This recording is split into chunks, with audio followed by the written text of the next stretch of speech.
Hello everyone, CST पर आपका स्वागत है। फ्रेंड्स, आज हमारा mission UP TGT PGT commerce के 50 इंपॉर्टेंट क्वेश्चन सीरीज का पार्ट 2 है। चलिए दोस्तों, स्टार्ट करते हैं आज का सेशन पसंद आए तो सेशन को लाइक कीजिए, अपने दोस्तों के साथ शेयर कीजिए। अगर आप हमारे चैनल पर नए हैं तो हमारे चैनल को सब्सक्राइब कीजिए और नोटिफिकेशन के लिए बेल आइकन को प्रेस कीजिए। तो चलिए दोस्तों, स्टार्ट करते हैं आज का session. Question number 1, which is correct with regard to TDS on horse race and rent on furniture? horse race और rent on furniture पर कितना TDS जाता है? horse race पर 30% और rent of furniture पर 5% TDS कट होता है। Option number C is the right answer. Question number 2, the sum of deviation from mean. Mean से अगर हमने डेविएशन निकाला है और मीडियन से अगर हमने डेविएशन निकाला है तो उसका कंपेयर करेंगे तो क्या होगा? इक्वल टू मीडियन होगा, लेस देन मीडियन होगा या ग्रेटर देन मीडियन होगा। अगर हम मीन से डेविएशन निकालते हैं और मीडियन से डेविएशन निकालते हैं by ignoring sign, then the deviation from mean is greater than median. Option number C is the right answer. इसमें अगर आपको नहीं लिखा हुआ है तो आप यही चीज अज्यूम करके चलोगे, by ignoring sign greater than median. Moving on the next question, question number 3, Which of the following is not true in connection with RBI? RBI के कनेक्शन में क्या ट्रू नहीं है? RBI ने देखिए 1947 तक as a central bank of Burma work किया है, 1948 तक सेंट्रल बैंक ऑफ पाकिस्तान काम किया है। RBI जो है कमेंस हुआ था 1935 में और नेशनलाइज हुआ था 1949 में। तो यहाँ पे जो बांग्लादेश का रिलेटेड स्टेटमेंट है वो क्या है? नॉट ट्रू है, फॉल्स है। बांग्लादेश के सेंट्रल बैंक के फॉर्म में आरबीआई ने काम नहीं किया। Question number 4, choose the incorrect statement of the following. अगर हम इनकरेक्ट स्टेटमेंट की बात करें तो इनकरेक्ट स्टेटमेंट होगी ऑप्शन नंबर डी। 273 डेज का कोई टी बिल ट्रेजरी बिल नहीं होता। ट्रेजरी बिल और टी बिल होता क्या है? ये फाइनेंशियल टूल है, सिर्फ किसके लिए अवेलेबल है? गवर्नमेंट के लिए। गवर्नमेंट को अगर फाइनेंस की नीड है तो आरबीआई गवर्नमेंट के बिहाफ पे ट्रेजरी बिल और टी बिल इशू करता है। इसकी ड्यूरेशन डिफरेंट होती है। अगर हम शॉर्ट टर्म के कंसर्न में बात करें तो 28 डेज का टी बिल है जिसको इंट्रोड्यूस किया गया था 1998 में, 34 डेज के टी बिल को 1992 में, 182 डेज के टी बिल को इंट्रोड्यूस किया था 1986 में।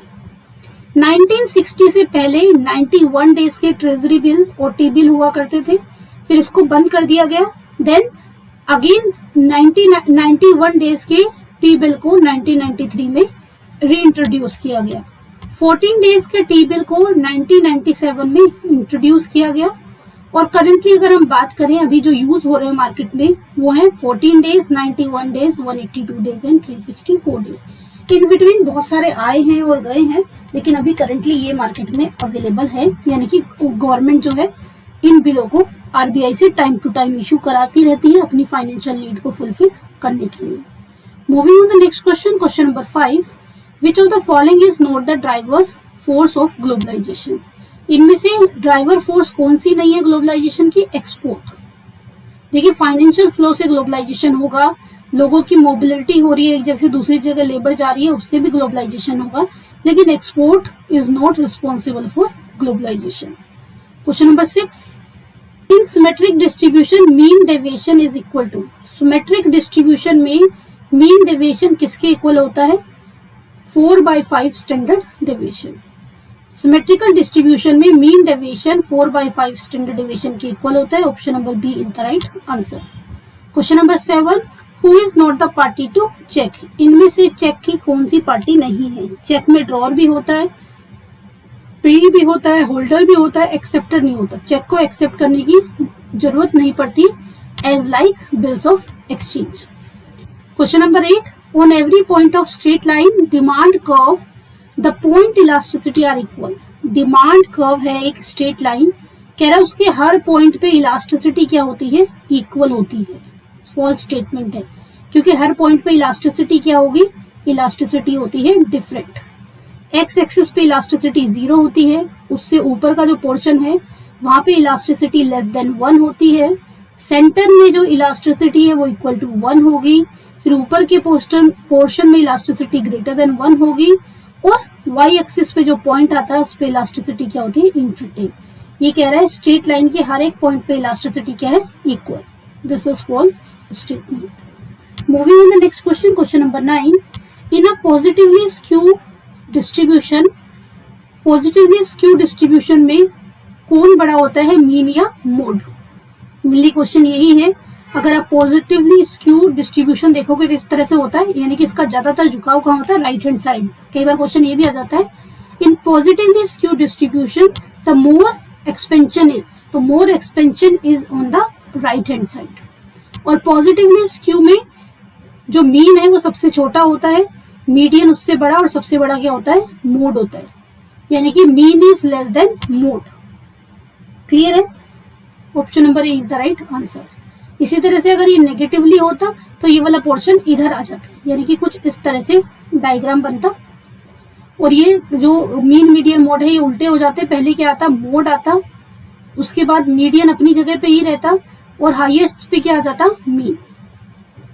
यानी कि पॉजिटिवली स्क्यू में राइट हैंड साइड एक्सपेंशन ज्यादा होता है, मोड सबसे बड़ा होता है, मीडियन अपने प्लेस पे रहता है, मिड में ही रहता है, और मीन क्या होता है, small.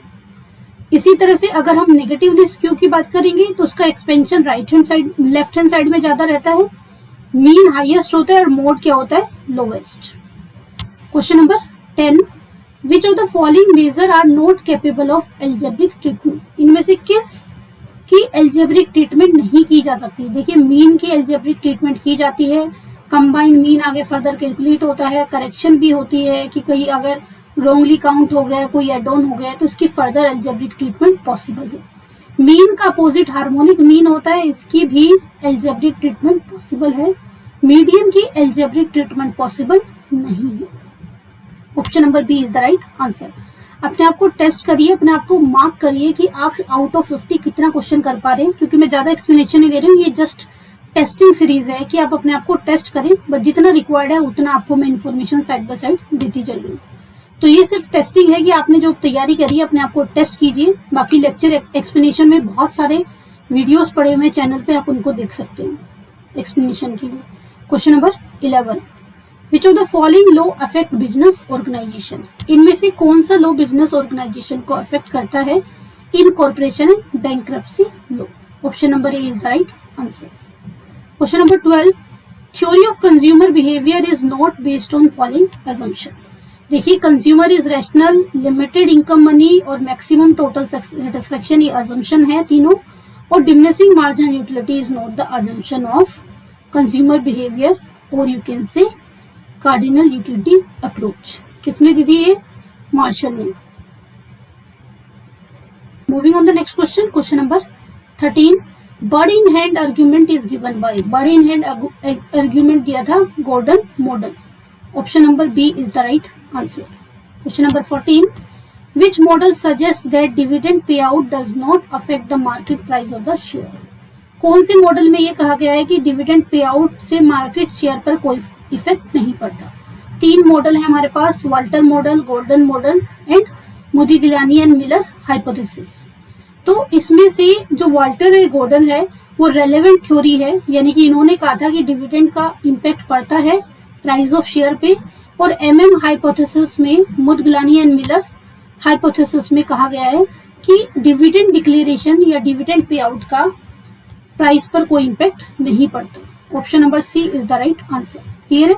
Walter Gordon relevant theory है और मोदिगिलानी एंड मिलर हाइपोथेसिस क्या है? Irrelevant theory.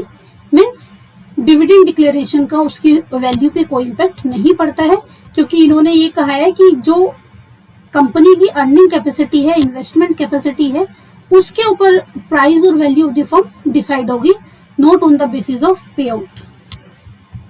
Question number 15.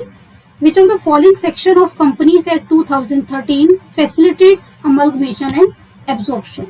Amalgamation और एब्जॉर्प्शन का के बारे में कंपनीज एक्ट 2013 के कौन से सेक्शन में है? वो है section 319. Option number B is the right answer. Question number 16. If the firm is prepared to incur increased cost on transportation, company transportation की इंक्रीज कॉस्ट बियर करने के लिए रेडी है. It may be in a position to reduce the inventory cost. अगर वो transportation cost ज्यादा beer करती है तो उसकी इन्वेंट्री कॉस्ट कम हो जाती है. दिस स्टेटमेंट इज, ये स्टेटमेंट क्या है, ट्रू है, क्योंकि ट्रांसपोर्टेशन कॉस्ट ज्यादा करने का मतलब ये है कि नंबर ऑफ ऑर्डर्स ज्यादा होंगे, number of orders annual consumption के लिए ज्यादा होंगे तो स्टॉक में होल्डिंग लेस होगी, यानी कि कम टाइम पीरियड के लिए होगी, उसकी वजह से इन्वेंट्री कॉस्ट क्या आएगी, लेसर आएगी। Question number 17, which of the following is not the factor of contributing MBO management by objective market failure, इनमें से कौन सा एमबीओ के फेलियर का रीजन नहीं है, alternative goal to meet change in circumstances जो है वो फेलियर का रीजन नहीं है। ठीक है, अगर इजी गोल है या लैक ऑफ मैनेजमेंट सपोर्ट है, अनरियलिस्टिक गोल सेट कर दिए हैं तो उसकी ये फेलियर की रीजन है, बट अगर चेंजेस सर्कमस्टांसेस के अकॉर्डिंग जो है अल्टरनेटिव गोल सेट किए जाते हैं तो this is not the reason behind failure. Question number 18, match the following, क्या करना है, इसको मैचिंग करनी है। अब आपको देखना है किसको किसके साथ हमें मैच करना है। पे फॉर टाइम नॉट वर्क, जो काम नहीं किया है उसके लिए भी आपको पेमेंट मिल रही है, क्या है वो, sick leave. Service and perquisites, service and perquisites low cost meal. Protection program, protection program क्या हो जाएगा, पेंशन। इंसेंटिव पे, इंसेंटिव पे की अगर हम बात करें तो इंसेंटिव पे किसके साथ जाएगा, स्टॉक ऑप्शन। डेफर्ड पे सेविंग प्लान, डेफर्ड पे इज सेविंग प्लान। कौन सा ऑप्शन करेक्ट हो जाएगा, option number second is the right answer. Question number 19, which of the following is not true about TDS, sorry which of the following is true about TDS, इनमें से कौन सा TDS के concern में, tax reduction at source के concern में correct है। Form 16 annually होता है, फॉर्म 16A क्वार्टरली होता है, दोनों ही स्टेटमेंट करेक्ट हैं, both is the right answer. Question number 20, which of the following type of cyber attack में not occur in the process of mobile banking, mobile banking में कौन सा साइबर अटैक नहीं होता, front door attack. Option number B is the right answer.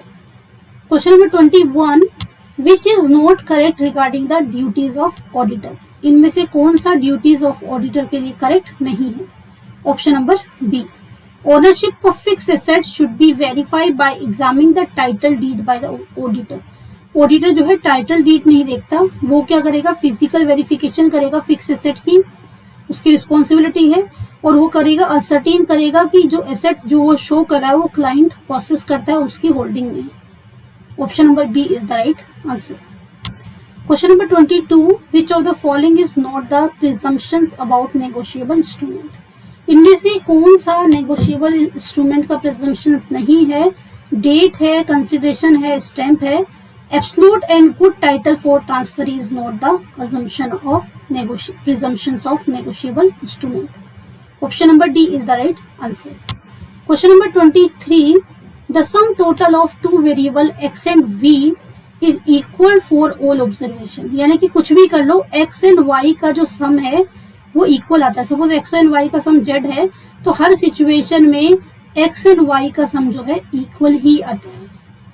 The value of the coefficient of correlation between x and y, तो इस situation में x and y में कैसा रिलेशन होगा, देखिए वैल्यू फिक्स तभी आएगी जब एक के इंक्रीज होने से दूसरा क्या होगा, डिक्रीज होगा, क्योंकि ओवरऑल समेशन इक्वल है। इट मीन्स अगर एक इंक्रीज हो रहा है तो दूसरा डिक्रीज हो रहा है, और एक डिक्रीज हो रहा है तो दूसरा क्या हो रहा है, इंक्रीज, क्योंकि ओवरऑल समेशन क्या रहता है, सेम। अब एक इंक्रीज दूसरा डिक्रीज हो रहा है तो इसको क्या बोलते हैं, इनवर्स रिलेशन, नेगेटिव रिलेशन। तो क्या आंसर हो जाएगा, perfectly negative. Option number second is the right answer. Clear है, टोटल यानी कि समेशन सेम है, इसका मतलब इससे ये इंडिकेट होता है कि एक चीज इंक्रीज होगी तो दूसरी डिक्रीज होगी, क्योंकि टोटल क्या आना चाहिए, सेम आना चाहिए। सपोज मैंने कहा x की वैल्यू 10 है और y की वैल्यू 15 है, तो टोटल क्या आया 25। x की वैल्यू 8 है तो y की वैल्यू कितनी होगी, 25। x की वैल्यू अगर 15 है तो y की वैल्यू 10 है, यानी कि टोटल क्या आएगा 25। आप देख रहे हो एक को इंक्रीज करने के लिए दूसरे को क्या करना पड़ा है, डिक्रीज, ताकि ओवरऑल टोटल क्या है, सेम आए। ये उसने बात की है, तो इसलिए क्या होगा, perfectly negative. Question number 24, which of the following is not part of corporate social responsibility to consumer, consumer की कंसर्न में कौन सा कॉर्पोरेट सोशल रिस्पॉन्सिबिलिटी का पार्ट नहीं है? Not part. तो कौन सा पार्ट नहीं है? Reasonable chances and proper system for accomplishment and promotion. बाकी दोनों है। A is the right answer. ठीक है, moving on the next question, question number 25।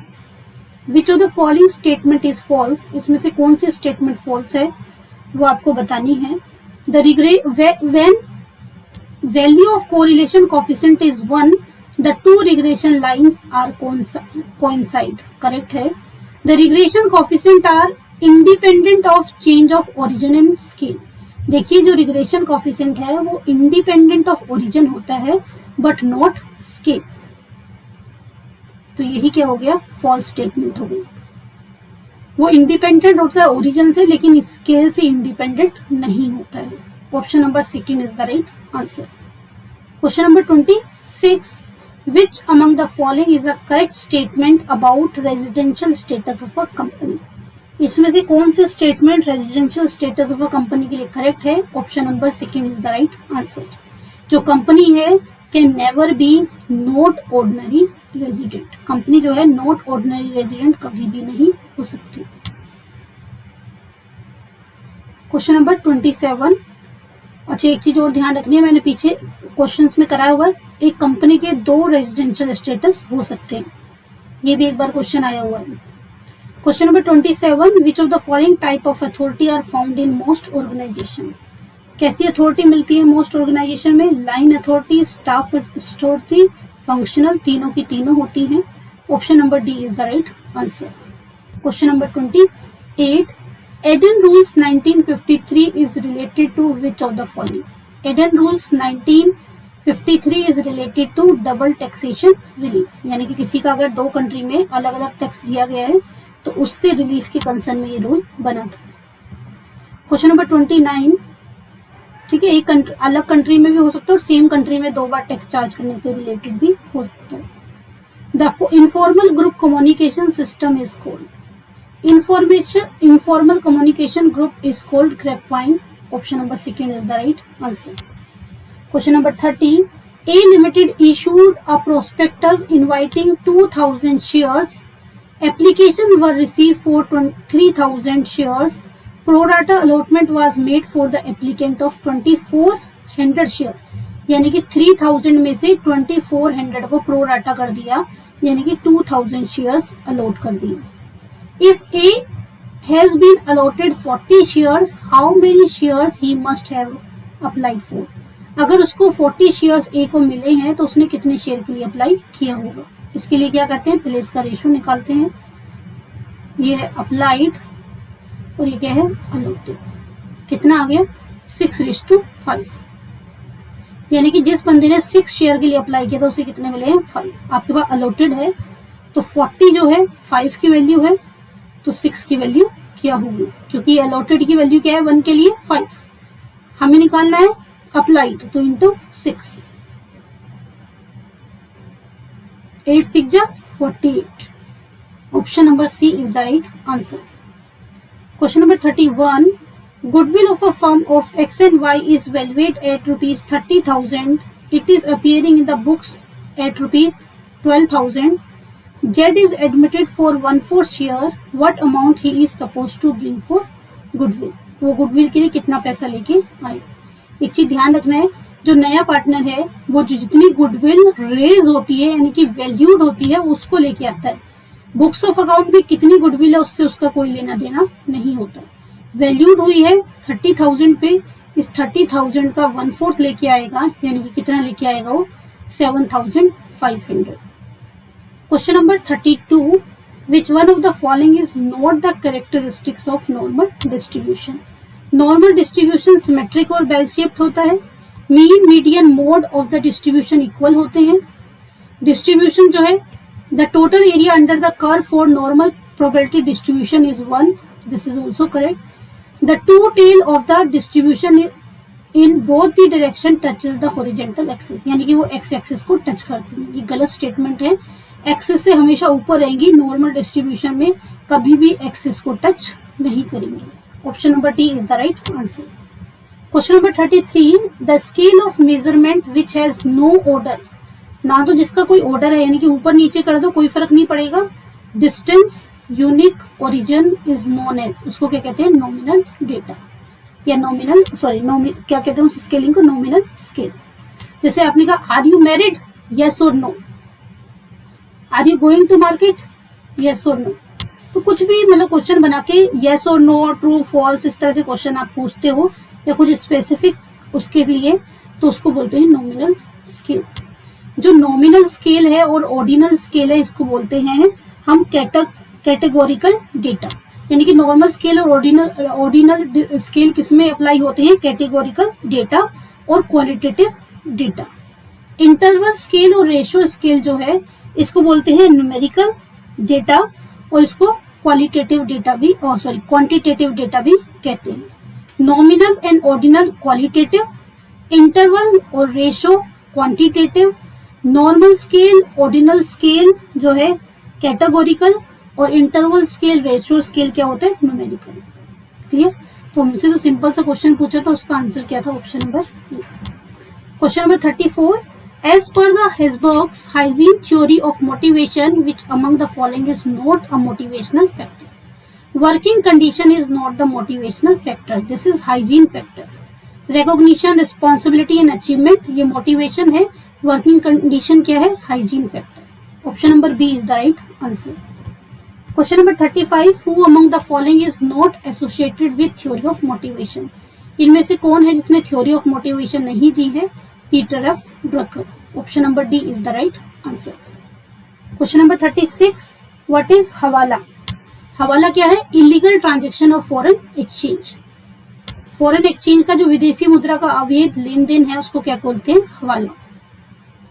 Question number 37, schedule 3 part 2 of the companies act 2013 deal with which of the following, schedule 3 आपको पता है final account से related है, उसमें पार्ट 2 क्या है, पार्ट 2 है उसमें प्रॉफिट एंड लॉस अकाउंट, और पार्ट 1 क्या है, बैलेंस शीट। पार्ट 1 है बैलेंस शीट और पार्ट 2 क्या है उसमें profit and loss. Question number 38, in which one of the following situation the application of t test most appropriate, इनमें से किस सिचुएशन में जो t टेस्ट है उसको अप्लाई किया जाएगा। Option number A is the right answer. देखिए, testing the significance of coefficient of correlation between paired observation of small size, सबसे पहले तो आपको याद रखना है टी टेस्ट हो या काई स्क्वायर हो हमेशा स्मॉल साइज सैंपल में काम करता है। अब यहाँ पे अगर हम टी टेस्ट की बात कर रहे हैं तो यहाँ पे जो है पेयर ऑब्जर्वेशन होनी चाहिए और स्मॉल डेटा होना चाहिए, तब ये टेस्ट क्या होगा, सिग्निफिकेंट होगा, यूजफुल होगा, मोस्ट अप्रोप्रिएट होगा। क्वेश्चन नंबर 39, दोस्तों सेशन पसंद आ रहा हो तो सेशन को लाइक कीजिए, अपने दोस्तों के साथ शेयर कीजिए और अपना फीडबैक हमारे साथ जरूर शेयर कीजिए। अपने आप को मार्किंग करिए कि 50 में से आप कितने क्वेश्चन कर पा रहे हैं, और एज इफ यू लाइक तो आप वीडियो पे कमेंट करके भी बता सकते हैं कि आपने आउट ऑफ 50 कितने मार्क्स इसमें गेट किए। The application of chi square test are parametric test will be in which one of the following situation, मैंने थोड़े से इसमें प्रोबेबिलिटी के ज्यादा रखे हैं। आपने देखा होगा स्टेट्स का पार्ट भी सिलेबस में काफी है, डिस्ट्रीब्यूशन से रिलेटेड भी है, सिलेबस मैंने शेयर कर दिया आप लोगों के साथ, तो वहां से देख सकते हो स्टेट्स का भी काफी सारा पोर्शन है। टेस्ट ऑफ, अब आपको बताना है कि इसमें बताना है कि chi square test is as parametric test will be in which one of the following situation, chi square test इसमें से किस सिचुएशन में यूज किया जाएगा। Test for population variance on a basis of small size sample variation, chi square t test ये सब small sample के ऊपर ही काम करता है, ये चीजें भी ध्यान रखनी है साइड बाय साइड, हो सकता है कोई कंबाइन क्वेश्चन बन के आ जाए। Test for population variance on the basis of small size sample variance अगर निकालना है तो you should go for chi square test. Question number 40, manufacturing of TV sets and refrigerator and their pricing in India belong to which one of the following market. अगर TV set और refrigerator की बात करेंगे तो कैसा competition है, कौन सा कंपटीशन होगा, मोनोपोलिस्टिक, नॉन प्राइस कंपटीशन है, इंटरडिपेंडेंस ऑफ बिजनेस डिसीजन नहीं है, हर कंपनी अलग अलग फीचर देके डिफरेंट प्राइस कैलकुलेट करती है, यानी कि प्राइस कंपटीशन इसमें नहीं है। फीचर्स टेक्निक्स नहीं दे के वो कस्टमर को इस चीज को अवेयर करा के they can charge high price. Question number 41, when was paper currency first started in India? India में सबसे पहले पेपर करेंसी स्टार्ट हुई थी 1861 में, और 10 रुपीज का नोट सबसे पहले प्रिंट किया गया था। First paper currency note is ₹10। Note was introduced by the government of India in the 1861। Question number 42, under the income tax act 1961 the education cess is calculated on the amount. Education cess अब कितना है? 4%। किस पे calculate किया जाता है? पूरी सारे सोर्सों से इनकम कैलकुलेट करके, जो भी डिडक्शन करनी होती है उनको करके, फिर उसके बाद टैक्स कैलकुलेट करके, टैक्स कैलकुलेट करने के बाद अगर कोई सरचार्ज है तो सरचार्ज भी उसमें एड ऑन कर दो, फिर जो फाइनल वैल्यू आती है उसके ऊपर क्या निकालते हैं? Education cess. Option number B is the right answer. Question number 43, match the following. Acid test ratio क्या करता है? ये करता है आपकी लिक्विडिटी एनालिसिस। डेब्ट equity ratio long term solvency से रिलेटेड है। स्टॉक टर्नओवर एक्टिविटी से रिलेटेड है। डेब्ट service coverage ratio profitability. First के साथ 3, सेकेंड के साथ फर्स्ट, यानी कि डी हो जाएगा। Option number D is the right answer. Question number 44, the king demand curve model of oligopoly was developed by. किसने किया था king demand curve developed? Paul M Sweezy. Option number D is the right answer. जो king demand curve है किस type से बनता है? Oligopoly में due to heavy interdependence of business decision and throat competition, तो डिमांड कर्व एक proper नहीं होता, उसकी स्लोप क्या है? एक पॉइंट ऑफ टाइम के बाद चेंज हो जाती है, क्योंकि सारी डिमांड किसके ऊपर डिपेंड करती है? कॉम्पिटिटर की स्ट्रेटेजीज के ऊपर भी डिपेंड करती है। क्लियर है? तो इसको क्या बोलते हैं? किंग डिमांड कर्व, जो कि किसमें मिलता है? ओलिगोपोली में। किसने इसको इन्वेंट किया था, डेवलप किया? Paul M Sweezy. और क्यों होता है? Because of higher interdependence of business decision, availability of close substitute. Question number 45, process of arranging data into new order is called. New order में डेटा को अरेंज करना क्या है? मैनिपुलेशन। आप डेटा को क्या कर रहे हैं? मैनिपुलेट कर रहे हैं, अपने अकॉर्डिंग अरेंज कर रहे हैं। Question number 46, if two regression coefficient are 0.8 and 0.2 then the value of coefficient correlation. अगर कोफिशिएंट ऑफ कोरिलेशन की बात करें तो वो क्या होता है? BXY इंटू BYX, यानी कि जो दो रिग्रेशन कोफिशिएंट है उसका अगर अंडर रूट निकाल देते तो क्या आ जाता है? Coefficient of correlation. यानी क्या आ जाएगा? 0.8 इंटू 0.2, 8 2 जा 16, 0.16, पॉइंट से इसको बाहर निकाल के आओगे क्या आ जाएगा? 4। 0.4 प्लस का आ रहा है, प्लस 0.4, यानी कि option number C is the right answer. Question number 47, which of the following statement is false. आपको बतानी कौन सी स्टेटमेंट इसमें से रॉन्ग स्टेटमेंट है, फॉल्स स्टेटमेंट है। फॉल्स स्टेटमेंट है ऑप्शन नंबर डी। देखिए, कोफिशिएंट ऑफ कोरिलेशन जो है independent of origin and scale होता है, यानी कि अभी मैंने आपको रिग्रेशन की कंसर्न में बताया, रिग्रेशन जो है इंडिपेंडेंट ऑफ ओरिजिन होता है बट डिपेंडेंट ऑन स्केल होता है, लेकिन कोफिशिएंट ऑफ कोरिलेशन जो है independent of origin and scale दोनों होता है। Clear? Moving on the next question, question number 48, डेब्ट financing is a cheaper source of finance because of. डेब्ट फाइनेंसिंग सबसे चीपर सोर्स है, क्यों? Because of the tax deductibility of interest, क्योंकि इसके ऊपर आप फिक्स इंटरेस्ट तो पे कर रहे हो लेकिन इसके लिए आपको टैक्स डिडक्शन भी मिलता है, जिससे कि आपकी टैक्स लायबिलिटी क्या हो जाती है? लेसर हो जाती है। Option number C is the right answer. Question number 49, statement containing item such as job title, location, summary, duties, material used, working condition, ये किसमें होता है? ये होता है आपका जॉब डिस्क्रिप्शन में। Option number C is the right answer. Job specification में क्वालिफिकेशन, स्किल, टेक्निकल स्किल क्या होगी, वो सारी चीजें जो हैं वो किस में होती है? जॉब स्पेसिफिकेशन में। अगर जॉब ड्यूटीज की बात होती है तो वो जॉब डिस्क्रिप्शन में होंगी, और जॉब की रिस्पॉन्सिबिलिटी की बात होगी तो वो किसमें होंगी, स्पेसिफिकेशन में। जॉब इवेल्युएशन किया जाता है for finding the worth of a job, यानी कि जो सैलरी, जो वेजेस डिसाइड किया जाता है उसके किसके बेस पे किया जाता है, जॉब इवेल्युएशन। और ये जो तीनों है, स्पेसिफिकेशन, इवेल्युएशन और डिस्क्रिप्शन, वो जॉब एनालिसिस के ही पार्ट हैं। Clear? Moving on the next question, question number 50। Letter of credit, guarantees, forward contract etcetera come under which of the following. अगर बैंक जो है लेटर ऑफ क्रेडिट देता है, गारंटी देता है, फॉरवर्ड कॉन्ट्रैक्ट करता है, तो वो कहाँ आएंगे, of balance sheet item of bank, bank के ऑफ बैलेंस शीट आइटम में इनको कंसिडर किया जाएगा। Option number D is the right answer. तो दोस्तों ये थे आज के 50 क्वेश्चन। चेक करिए और वीडियो पे कमेंट करके बताइए आपके कितने मार्क्स आए। आप अगर आपने हमारा अभी तक टेलीग्राम ग्रुप ज्वाइन नहीं किया है तो आप टेलीग्राम ग्रुप को भी ज्वाइन कर सकते हैं। डिस्क्रिप्शन में लिंक अवेलेबल है, डिस्कशन ग्रुप का भी और चैनल ग्रुप का भी। तो दोस्तों मिलते हैं नेक्स्ट सेशन में, तब तक के लिए बाय बाय, टेक केयर।